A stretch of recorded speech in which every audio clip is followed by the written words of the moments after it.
This is breaking news from the Las Vegas Review-Journal, sponsored by Michael Gaughan's South Point Hotel, Casino, and Spa. Representing District C. As everyone is aware, we've seen an uptick in violence in some schools and campuses.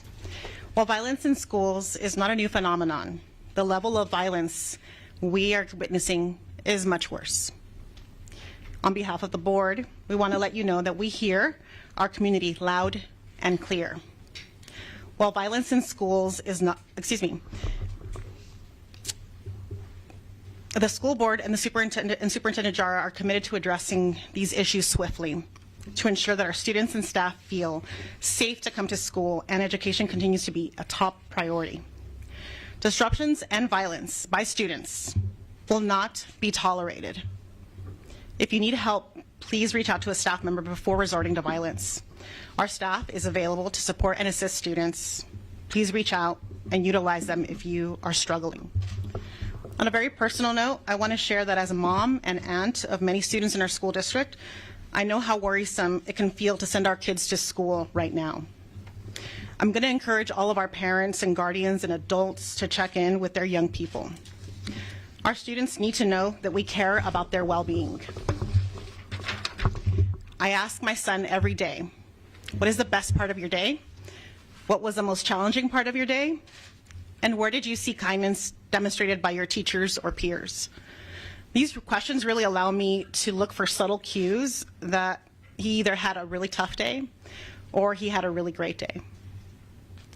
Well, I don't know what it's like to be a young person today, and neither of us, nobody in this room does really. I know that we've all experienced this collective trauma and are carrying our own anxieties around it. And this is no different for our young people. It's okay to feel sad. It's okay to feel anxious. It's okay to feel stressed out. As adults, we get to model the behaviors that we want for our students to display at home and at school. And I implore our parents and guardians and all adults who interact with young people to please talk to your students, engage their well-being every day. Now, Dr. Jara can explain the details of what will be happening across the district. Dr. Jara? Thank you, Vice President Garcia Morales. Good morning. The uptick in violence we're seeing across the district, across the community, and across the nation cannot continue. Our schools must be a safe place for our children and for our staff to learn and to teach. As I stated a couple weeks ago at the State of the Schools, student-on-student violence and student-adult violence that have recently made headlines in our community and beyond, the aggressive actions we see mirror the increased violence occurring in our communities across the country. Our children need their parents, their guardians, the community to support and encourage them in healthy ways of dealing with their emotions. So talk to your children, be involved, and show them you care and support them. We know that our kids are struggling because of the stress, anxieties, and isolation of the pandemic, but violence is not and will never be the answer. We must view our classmates, teachers, staff, parents, administrators through a lens of shared hardships and struggles to get through this. Should students and adults resort to violence on our campus, we will remove them and hold them accountable according to our discipline code of conduct. Conversations have been going on for a couple weeks across the district, our staff. I can't thank enough our principals who are here and others, our principal leads that I have been in conversations with to address the needs of our students. So thank you for your leadership as we have been dealing with what's going on our campuses. Principals will work with their staff to continue to facilitate discussions and remind our students of the student code of conduct. So let me give you some of the details. If students violate the student code of conduct, it will be clear what consequences they will be responsible for. Any physical altercation will be added as a disciplinary infraction Fighting is a major infraction on campus. Fighting that results in significant campus disruption will be a recommended expulsion from school. All major disciplinary infractions will result in a recommended expulsion with removal from a comprehensive school campus with an opportunity for re-engagement. Battery to staff or students resulting in a criminal citation and distribution of controlled substances. Students recommended for expulsion for any major disciplinary infraction will be referred to the following: our academic centers, Nevada Learning Academy, the Lighthouse, and Acceleration Academy. We must continue to provide a free and public education, but it doesn't have to be on our comprehensive schools. Students committing these infractions will require re-engagement and rehabilitation. We also know that zero tolerance does not work. We have to take care of our children, our precious asset in this community. So we have to find ways to re-engage them, involving their parents and guardians in their re-engagement process. Monitoring their academic progress, their positive attendance, completing the harbor, participating in restorative practices and services, and anger management. Students requiring re-engagement will receive support from our student success coordinators, from our counselors, our social workers, our mental health services, our parent participation, and continue this cross-school collaboration. So starting today, we will reconvene the Expulsion Review Board. Any student in possession of a firearm or any dangerous weapon as defined by NRS will be referred to the Expulsion Review Board, aligned with the District Policy Regulation 5114.2. We are also, again, something that thanks to the leadership in our schools and our facilities, we are going to work, and starting this month, our efforts in securing our campuses to make sure that we provide a single point of entry. We're also working with our elementary school principals and reset centers to make sure that we teach our kids and support them with their emotional issues and so they can express them properly. Reset spaces will serve to de-escalate and refocus behaviors and engage in restorative practices. We will continue our professional learning. All staff will participate in professional learning emergency procedures, processes aligned to our student code of conduct with our multi-tier system of support. Additional information will be also communicated to our schools in the coming days. Now you'll hear from one of our principals, Mr. Ryan Lewis, president of the principals, actually the Administrators Association, not just principals. Thank you, Ryan. Good morning, everybody. My name is Ryan Lewis. I am the principal of Gerheim Elementary School. I am not only representing my school, but my colleagues here from elementary, middle school, and high school as the president of our association. I wanted to highlight that this year has been a struggle. The struggle is real. We live it every single day. And we wanted to be solution-based in moving forward to helping our community. We acknowledge that we have challenges.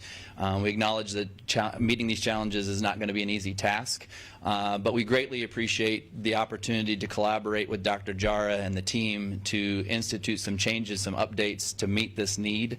It's going to take some time to do this, but with all of us as a community, we feel like we're up to the task to make that actually happen, and that collaborative process has really been to be solution focused, using community resources, school resources to make a difference for our kids, because we see it. We know it's going to be hard, but it's worth it. It's definitely worth it. And with that, moving forward, we think we can make a difference for more children in a positive-based way, which is what we really need at this point, is swaying away from the negative and also focusing on the positive and what we can do to support these kids. The last 2 years, we were just mentioning before, has taken a toll that's going to take a couple more years even to come out of. They are really struggling with issues that are unprecedented, so we have to look at it from a different lens to help make that happen. So I appreciate the efforts that Dr. Jara and team are making in collaboration with us to making the building level safer, more productive, and positive outcomes for them in the future. So thank you. Chief Blackeye. Good morning. Mike Blackeye. I'm the Chief of Clark County School District Police Department. This school year, so far, we've had 38 students struck by vehicles on the way to or from school. Several of those have been fatal. We've confiscated 25 firearms on our campuses. That's inside schools. We've had over 1,000 logged citations and arrests from our officers since January of this year. One new ingredient to the school violence that we've been seeing is parents coming onto our campuses, committing acts of violence to students, to staff, and to each other. That has added to the already high number of student acts of violence in our schools. As you already know, we've reported 3,000 assaults and batteries and fights since the start of this school year. And we're approaching spring break. We're approaching the end of the school year, and typically our history shows that that activity increases. We're urging parents to talk to their students, to their children, ask them what's going on in social media, check their social media accounts. It seems that since the pandemic occurred, every single person relied on social media, and everyone's been an expert in uploading content to, show what they're doing, what they're experiencing, and that's what's happened this school year. It's been a high rate, and as you know, constantly you're seeing uploaded videos of fights and incidents happening on our campuses. Parents, please talk to your students, talk to your kids, find out what they're doing, who they're talking to, what their friends are doing. That'll help. Make sure that they're portraying what you believe your children are portraying to you online, if they have a different type of persona that they're trying to put forward out there. So we're asking, please, talk to your students, talk to your kids. I think that will help.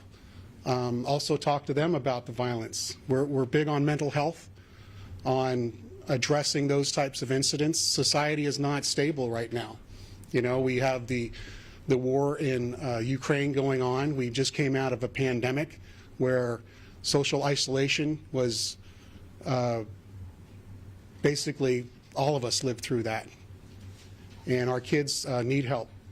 And we're giving them all the help that we can possibly give them, but we need parents to actually be involved in that as well. Next, I'm going to have Steve Wilson come up and talk, but before I say that, Superintendent Jara talked about not tolerating violent acts in our schools, and that'll continue. So with the help of Las Vegas Metropolitan Police Department, Henderson Police Department, and North Las Vegas Police Department, we're working every day to ensure that the schools remain safe places for our kids to learn. Thank you. Steve Wilson. So before I talk about a very serious subject, I'd like to make a quick observation. Dr. Jara, thank you for inviting me today. A number of years ago when I was in school, I was always called on last because my last name began with a W. Some things don't change. So thank you for allowing me to speak. The District Attorney's Office works in a collaborative partnership with the school district and the school police. My lawyers are available 24/7 to respond to schools and to answer questions. But I can tell you right now, school violence will not be tolerated. And that comes in many forms, as been mentioned. Students, staff, teachers, parents. If there's violence on or near a campus, it cannot be tolerated. There must be consequences. Ironically, the number of incidents hasn't increased that much, but the type of violence has increased. The number of violent incidences are on the increase, and that's what's brought so much attention to this problem. Guns on campus, in my opinion, there should be the severest of consequences.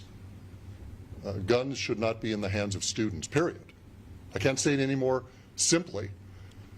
Guns should not be in the hands of students, let alone being on a school campus. When I went to high school, if you had a beef with somebody, the little street fight or whatever occurred off campus. I lived down the street from a neighborhood park, and that's where students would go and duke it out a little. And that happened once in a while. Today it's happening literally in the classroom, literally in common areas of the classroom, and it's involving, like I said, teachers and staffers and parents. It's really a remarkable thing what we're experiencing now. As has been said, we're all listening to all of you. We're listening to you teachers, to you police officers, Dr. Jara, because we want to work together to try and change the culture which is apparently in existence on campus. So as far as the district attorney's office is concerned, there will be consequences for violence. But at the same time, as been mentioned, there are some mental health issues going on. The pandemic, the war in Ukraine. I mean, you're right. Our kids are listening to the news and are aware of what's going on. It's a stressful world we live in, no doubt. Can you imagine being a 10-year-old or a 12-year-old or a 15-year-old and trying to understand the war in Ukraine and a pandemic where you had to wear a mask to school for months? Maybe not even go to school. These are tough, unique times. But we're a great community. I've been in this town for 41 and a half years. My children went to school here. So we're working together in a collaborative effort with everybody to hopefully make some positive change. Thank you. Thank you, District Attorney Wilson. We'll take questions if you've got them. I have two questions. Can you give us an idea of the scale of these changes? I mean, you mentioned mandatory expulsion. If this policy had been in effect since August, how many more expulsions are we talking about? Is it dozens, hundreds, thousands, assuming no behavioral changes? Thank you. Mike Barton for the record. Appreciate the question, Victor. I can't predict what the number would have been, but just to give some overview on the expulsion and what the change is at this point in time, there are particular infractions where they potentially used to be discretionary in nature. And now, as we've said before today, a recommended expulsion infraction for particular instances, including major fights on campus, campus disruptions. But as far as speculating how that may have influenced the expulsion numbers, it's hard to say, Victor. And my second question is, for almost a decade, and certainly since the start of Dr. Jara's tenure, CCSD has intentionally been trying to discourage expulsions and suspensions, and as everyone here knows, violence has increased as discipline has dropped. Is this change an acknowledgement that that approach is wrong? So let me help clarify, because you made two comments. For over a decade, I've been here 4 years, Victor. So let's clarify the record. And what I can tell you is this, and I said it in my statement: the zero tolerance that we've had experience in the past, not here but across the country in public schools. Actually, when I was a principal, that does not work. What we are seeing and the work that we have been doing in collaboration with the District Attorney's Office, with the Department of Juvenile Justice, is really about changing behavior. Right? Changing, hold on, let me clarify a couple things. So it's about changing the behavior of our children, because throwing them out on the streets, it will be now for our police and for the Metro and for the sheriff to have to handle.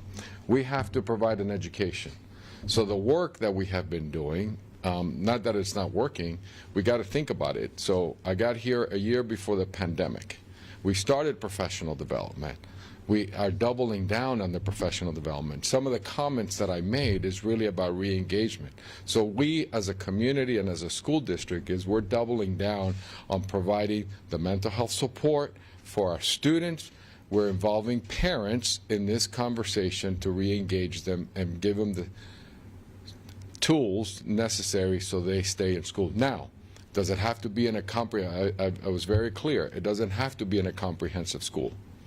Some students may need a smaller setting, and as we provide a high quality instruction. So is it working? No. What I'm saying is that we are going to improve the systems because we have seen it work, but not as a whole when we have 366 campuses. Thank you. Hi, Dr. Jara, just to follow up on that, you know, we have been talking a lot about restorative justice. Yeah. A two-part question. One, I'm hearing that it's not being implemented in some schools and that it could be effective if it is implemented. So can you comment on how we make sure that it is in every school? And then just to go off of that, just some of the changes in discipline in the code of conduct, now some severe, how does that play into now in what cases would restorative justice be used rather than the expulsion or suspension? So what I can tell you, and I just want to go back and thank our principals, that when Mr. Lewis from the elementary and middle school, Todd Peterson, and also and Anthony, and I know that Tony Rael and Belinda's here. In my conversations with the principals, that's what, 2 weeks ago, I think it was, at our principals meeting, was that we need to do better as a system on professional development on restorative practices, because they do work. So we are now going to continue, and as I say, double down, is to make sure that it's consistent across the board. Again, it's 3 years that we're at this. For folks to say that changing a system that has occurred for over 100 years and change it in 3 years in the midst of a pandemic, that it's perfect, absolutely it's not perfect. I'll be the first one to tell you it's not perfect, but we can't just toss it and not continue the work about changing the behavior so our children can learn. So we're doubling down, so making sure that all schools are providing a consistent support system for students around restorative practices. The second question, I'll let Dr. Barton answer that on some of the specific points. Dr. Barton? Thank you, Dr. Jara. So again, the superintendent made it very clear, restorative justice work takes time. There are restorative practices that are happening and trying to, again, identify a perpetrator, identifying how they can correct that issue. But let's be very clear, some infractions that we've mentioned today will not involve restorative work. If there is an assault, there aren't restorative measures. But could you repeat the second part of your question? Yeah, I wanted to ask because you talked today about some, like an infraction used to be discretionary, so now some of the rules have changed in the code of conduct. So how does that impact restorative justice and now what would be set for restorative justice? Certain infractions require restorative justice. However, if there is a battery on staff, battery on student leading to a citation, that will be a recommended expulsion, along with re-engagement, getting to the root cause of the student's issue around mental health. But as far as restorative work being involved in that kind of a case, for instance, that may not occur, because honestly, to sit down a victim with a battery incident with an adult or student that's been battered, to sit down with a perpetrator, not appropriate. So, but definitely restorative justice works, but it works at those other infractions where there may be a minor physical altercation or a minor fight. The reality is that's where restorative would work in identifying through the perpetrator really going deep down inside on how they can correct their behavior and do better in the future. Superintendent Jara, you said we have to find ways to re-engage them, involving their parents and guardians in their re-engagement process. And as you mentioned, you're looking to bolster consequences for students who commit any kinds of acts, right? Yeah. So something that's come up in me talking to people who work for CCSD is it kind of depends on the school whether RPCs are being conducted, required parent conferences. And these are when teachers can say, hi, Ms. Jones, will you come to my classroom? And this is a required thing for, if their student has committed did enact. Right.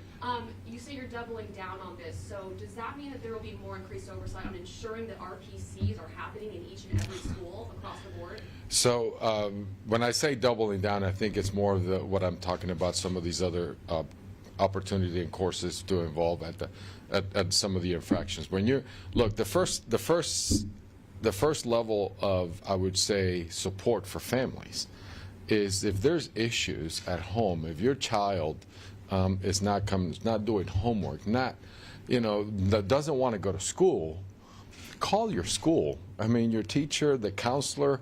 I have 100% full confidence in our leaders that they are here to support our students. So that is your first level of defense. As a parent, having Trustee Garcia Morales said it best. It's having that conversation. If you don't want to come to school, don't want to do homework, there's a reason. Call the school, call the teacher, the counselor, and find out the why, right? So that's always going to be. I used to say to my teachers, I said, if you're seeing things that are the students are acting a little bit different, is make a phone call home. It doesn't have to always be negative. It's got to be a way to engage that family. So that is also where I'm going to be an oversight and monitor. Absolutely not. I have full confidence in our principals that they're going to continue to provide that support at school for our parents. Yes, sir. You talked a lot about some of the changes related to children's and students' behavior, but you also discussed some of the changes that we've seen among parents. Yeah. What kind of efforts are you making in that regard to address that? Well, I can control the 305,000 students. As far as parents, I mean, I think our chief was very clear. I mean, what we're seeing of parents coming onto our campuses, this is why we're all here. As a district, we need the community support. If you have an issue, even as adults, call and get help. You heard the district attorney office, you heard our police officers. There's support here. Let us know, so then we're fine. But coming onto a school where children can see that, it just continues to exacerbate the problem. And I think that's where I would ask for parents to go into the community and get the support they need. Superintendent, I understand a couple of years ago the school district addressed the issues of gangs in the schools. Do you know if any gang element is connected to the issues of guns? Chief? Well, that question can be answered by Lieutenant Brian Zink. We do have a detective assigned to Metro Gang Unit that works directly with them and investigates those incidents. We also are part of the Crime Gun Intelligence Center with the ATF and Metro, where each firearm that is confiscated off school property is then delivered and immediately evaluated by that group. So we get an immediate result on the activity surrounding that firearm. Can I go further on? They were talking about the safety aspects and having the one entry point.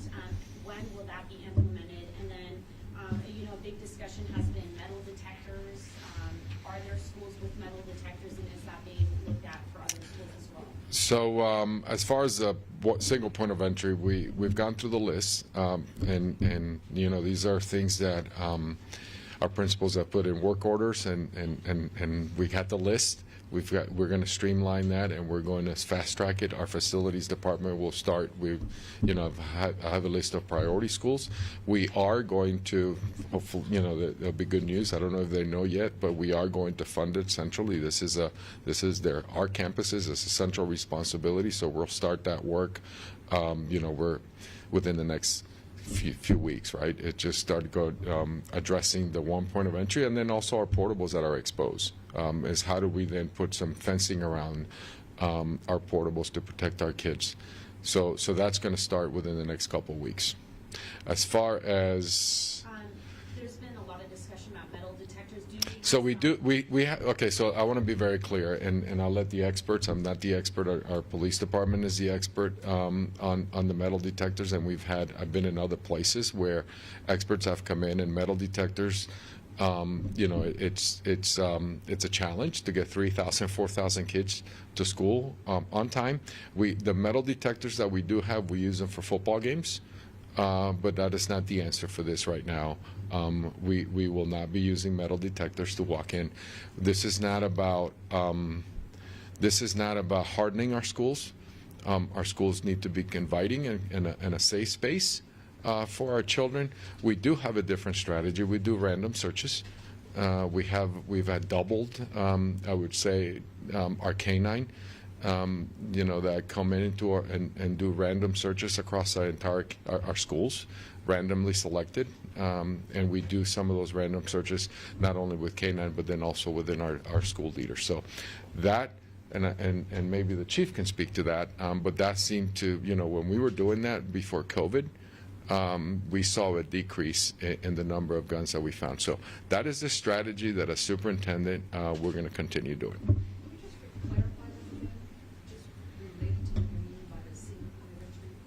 So basically, we're looking at our facilities because we have open campuses.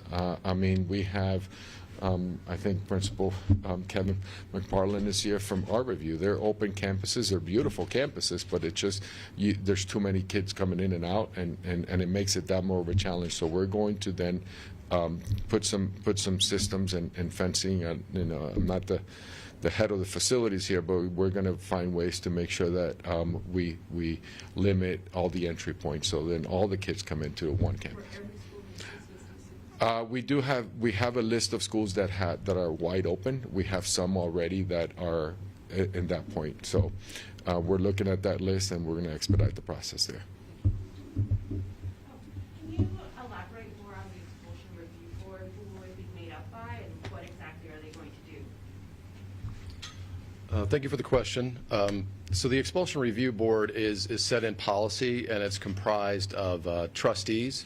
Trustees typically haven't been involved in the due process hearing panels, but the Expulsion Review Board has trustees as members, Board of School Trustees, retired administrators with knowledge about disciplinary practices, and they hear cases, and that's where determinations are made. There are multiple levels of due process for students in the district that lead up to an Expulsion Review Board, but ultimately with the firearms, we're going directly to that Expulsion Review Board because of the serious nature of those infractions. Will we be restoring some programming that has been cut in recent years, such as behavioral school enrollment and dean positions? Behavioral school enrollment. Thank you for the question. Again, Mike Barton for the record. We have seats available at academic centers, as we call them, behavior schools. We've had a reduction in the number of behavior schools over the last several years. As far as the dean question, we've pivoted that role to a different position in the district where it's more of a less punitive role, but they're still involved in discipline. But again, they're interacting with counselors, mental health professionals to ensure that we're getting to the root cause of behaviors. And that was a change that we made 3 years ago with the pivot of that dean's position. So that will stay to where you pivoted? That's correct, yes. We don't intend to reinstate deans at this time. This role is a relatively new role, but again, it's focused on getting to the antecedent or the root cause of behaviors. And we're training those folks to be around discipline, but also how do we work with families, students, teachers to promote a safe learning environment. And with the behavioral schools, you will maintain what you have right now. You don't foresee having to open up more spaces or reopen some of the physical campuses? Great question. We don't. We view with what we've announced today, we have the academic centers or behavior schools that will be utilized for infractions. However, we also discussed earlier the Nevada Learning Academy, where there are options online, and there will be services for re-engagement provided even with those opportunities that are temporary disciplinary placements. Thank you. Superintendent, if you can talk a little bit about just the frustration in general for the school district.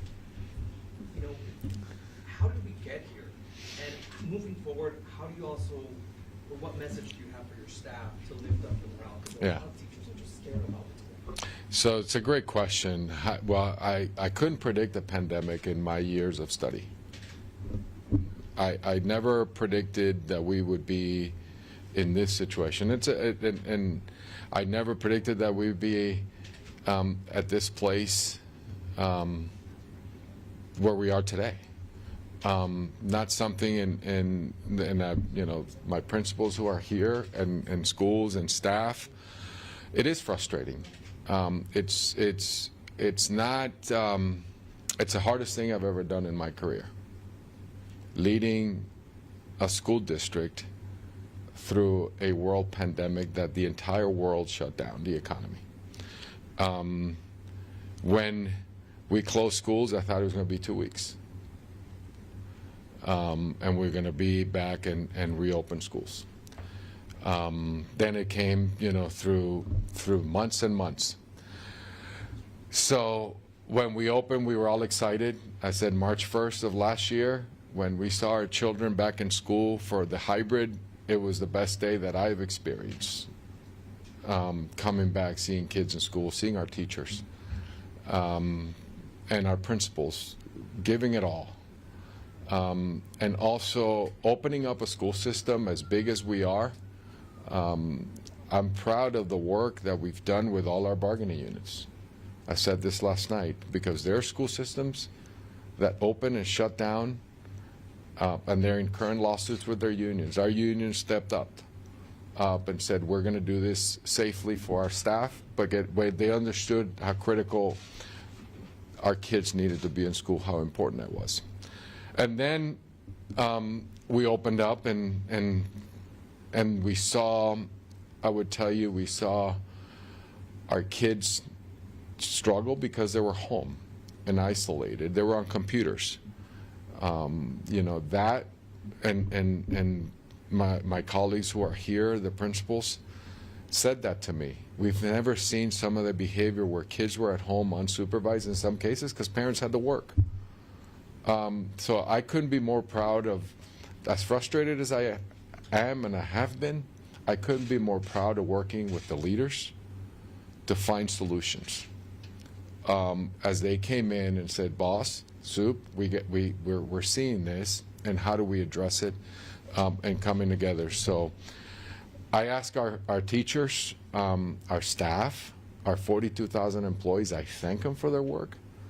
You know, I'm going to tell a little story, because last week I was actually Sunday, and somebody said, you know, we did and celebrated nurses, we celebrated everybody out in the community. Well, how about celebrating our educators? We never closed down. We shifted to distance ed.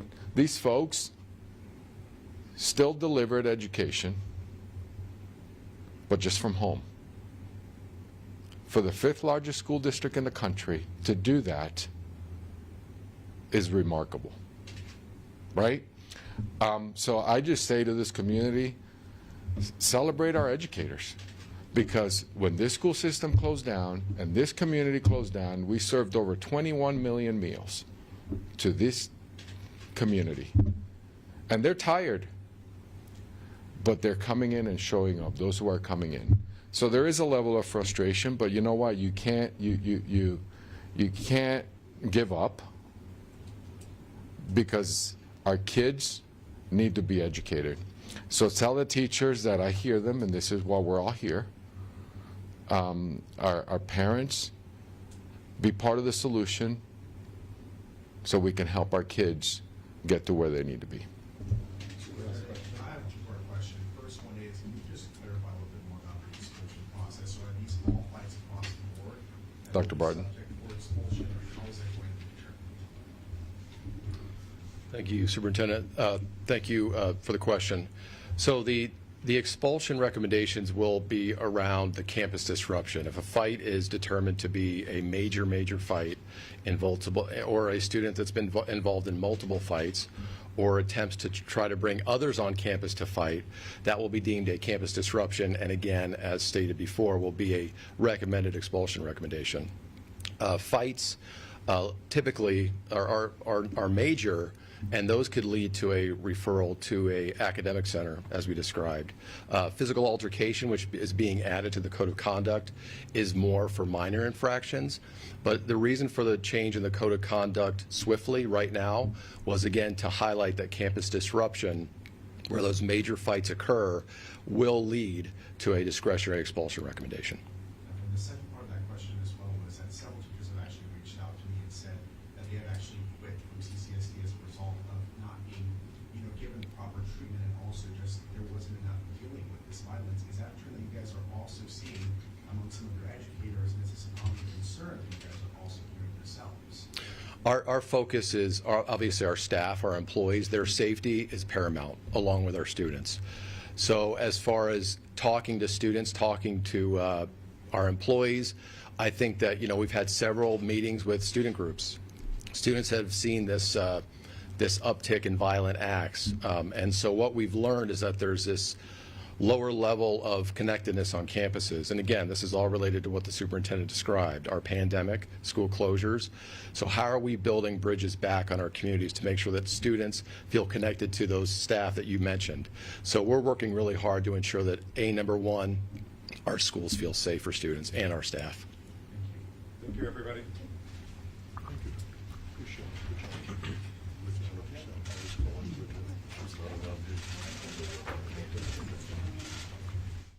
You've been watching Breaking News from the Las Vegas Review-Journal, sponsored by Michael Gaughan's South Point Hotel, Casino, and Spa.